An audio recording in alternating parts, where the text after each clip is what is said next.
Hello student, स्वागत है आपका अपने YouTube channel student problem study में। मैं इस चैनल का होस्ट और आपका दोस्त एमडी जुनैद आलम। तो आज का टॉपिक है कि 10 प्लस यानी 10 को बात करने के बाद 10 पास करने के बाद हमें क्या करना चाहिए, आर्ट्स या कॉमर्स या साइंस। 3 ऑप्शन रहता है और तीनों में से कोई एक चुनना रहता है। ऐसा तो नहीं है कि आप तीनों पढ़ सकते हैं, नहीं, तीनों में से कोई आपको एक लेना होगा। आर्ट्स लेना होगा या कॉमर्स या साइंस।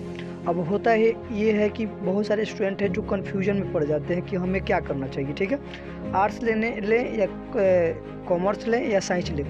अब इसमें होता क्या है कि बहुत सारे स्टूडेंट का इच्छा रहता है कि जब रिजल्ट आएगा तो हम सबसे ज़्यादा रिजल्ट जिस सब्जेक्ट में आएगा या अच्छा रिजल्ट आएगा तो साइंस करूँगा, उससे कम आएगा तो कॉमर्स करूँगा, और उससे साफ कम आएगा तो आर्ट्स करूँगा।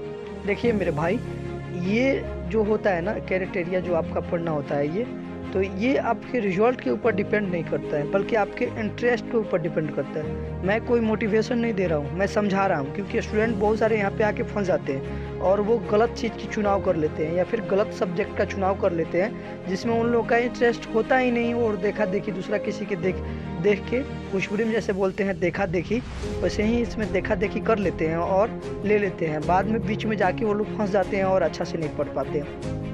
तो अगर आप भी इस तरह की सब्जेक्ट पे या इस तरह की बात पे कंफ्यूज है कि हम क्या लेना चाहिए, आर्ट्स कॉमर्स साइंस, तो इस वीडियो को पूरा देखिए, आपको पूरा समझ में आ जाएगा कि आपको क्या लेना चाहिए। ठीक है, तो चलिए हम लोग वीडियो स्टार्ट करेंगे। उससे पहले आप इस चैनल को सब्सक्राइब कर लें, क्योंकि इस चैनल पे स्टूडेंट लाइफ से जुड़ी हर एक सूचना दी जाती है। साथ साथ में आपको एडवाइज किया जाता है, यहाँ पे मोटिवेट किया जाता है, एडवाइज किया जाता है। आपकी हर तरह के प्रॉब्लम इस चैनल पे सोल्व करने की पूरा कोशिश की जाती है। ठीक है, तो चलिए अब हम जानते हैं कि आर्ट्स लेने का मतलब क्या है, कॉमर्स लेने का मतलब क्या है और साइंस लेने का मतलब क्या है। देखिए, आपको जिस सब्जेक्ट में सबसे ज़्यादा इंटरेस्ट होता है उसी सब्जेक्ट से आपको पढ़ना चाहिए। अब होता क्या है कि हम किसी स्टूडेंट को देखते हैं जो इंजीनियर बन चुके हैं, अब उनको देख के लगता है कि चलो मैं इंजीनियर बन जाऊँगा। कभी देख लेते हैं कि चलो वो आईएएस ऑफिसर है तो उनको देख के लगता है चलो नहीं आईएएस ऑफिसर बनूंगा। कभी दूसरा किसी को देखते हैं कि इंजीनियर है मेरे भैया, पड़ोसी भैया, तो लगता है कि नहीं इंजीनियर बन लेना चाहिए।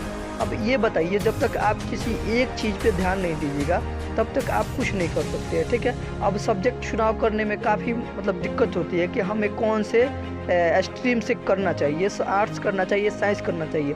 तो मैं बता दूँ, सबसे पहले आपको जिस सब्जेक्ट में इंटरेस्ट है, कोई भी छोटा नहीं होता है, आर्ट्स कॉमर्स साइंस कोई छोटा नहीं है। ठीक है, आपको अब आपकी मर्जी होती है, यहाँ पे आप ज़बरदस्ती नहीं है। आपके गार्जियन बोल रहे हैं कि नहीं बाबू आप साइंस करो, तो नहीं, मुझे आर्ट्स करना है तो आर्ट्स ही करना है, आपको किसी के बहकावे में नहीं आना है। वरना जाके आप लोग बीच में जाके फंस जाते हैं, वहाँ से आपकी पढ़ने की इच्छा नहीं होती और रिजल्ट गड़बड़ा जाता है।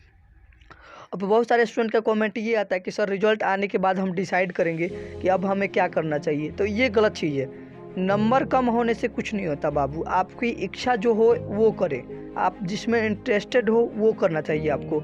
अब होता क्या है कि रिजल्ट आने का इंतज़ार होता है, रिजल्ट आता है, उसके बाद रिजल्ट ज़्यादा रहता है तो साइंस कर लेते हैं, रिजल्ट कम रहता है तो आर्ट्स कर लेते हैं। लेकिन ये चीज़ गलत है।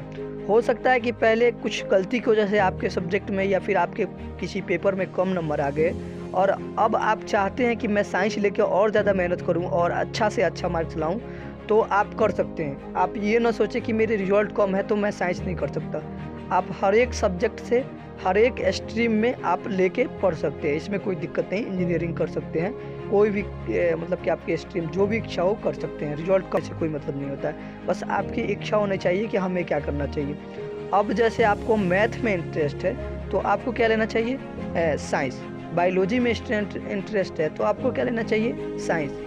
अब बायोलॉजी या मैथ आपका स्ट्रॉन्ग है, लगता है कि नहीं मुझे इस चीज़ में बहुत ही ज़्यादा इंटरेस्ट है और बनाने में बहुत ही ज़्यादा मज़ा आता है, तो आपको साइंस ही लेना चाहिए। अब आती है बात कि नहीं मुझे हिंदी में बहुत ज़्यादा इंटरेस्ट है, मुझे भूगोल में बहुत ज़्यादा इंटरेस्ट है, मुझे और भी सारे सब्जेक्ट है, भूगोल, ज्योग्राफी बोल सकते हैं या बहुत सारा इतिहास बोल सकते हैं, हिस्ट्री बोल सकते हैं, तो इसमें इंटरेस्ट है तो आपको आर्ट्स ले लेना चाहिए। ठीक है, इंटरेस्ट के ऊपर डिपेंड करता है। अब देखा देखिए आपको नहीं करना है कि मेरे भैया आईएएस किए हैं तो मैं भी आईएएस करूँगा, मेरे बड़े भैया कॉमर्स किए हैं तो मैं भी कॉमर्स करूँगा। ये चीज़ आपके अंदर, दिल के अंदर या फिर दिमाग के अंदर गलतफहमी नहीं रखना है। आपको जिस सब्जेक्ट में हो उस सब्जेक्ट से आप 10+2 यानी 12 कीजिए, 11 में एडमिशन कराइए। जिस सब्जेक्ट का आपका अच्छा लगता है उसी सब्जेक्ट से एडमिशन कराइए आप, ठीक है। तो अब बात ये है कि सर हमें तो पता ही नहीं कि अब किस चीज़ में हमें इंटरेस्ट है, तो ये बिल्कुल गलत है आपका। ये बहुत सारे स्टूडेंट को कमेंट आ रहा है कि सर समझ में नहीं आ रहा है, इंटरेस्ट भी नहीं पता चलता है, कि कभी लगता है ये कर ले, कभी लगता है वो कर ले। तो मैं बता दूं कि जब तक आप एक श्योर नहीं होइएगा, जैसे यहाँ पे रखा हुआ हो चावल, यहाँ पे रखा हुआ हो रोटी, यहाँ पे रखा हुआ हो कोई अन्य सामान जो खाने की सामग्री हो, अब आपको खाना है चावल, तो आपको चावल के पास ही आना पड़ेगा, ठीक है। इधर देखिएगा तो फिर चावल नहीं खा पाइएगा, और ना ही खा पाइएगा, नहीं खा पाइएगा, ठीक है।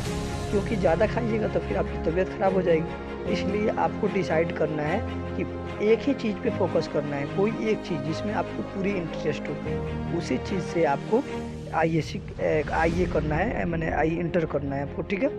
तो उम्मीद है कि आपको पूरा वीडियो समझ में आ गया होगा और आप अपने कैरियर की अच्छा से चुनाव कर लीजिएगा।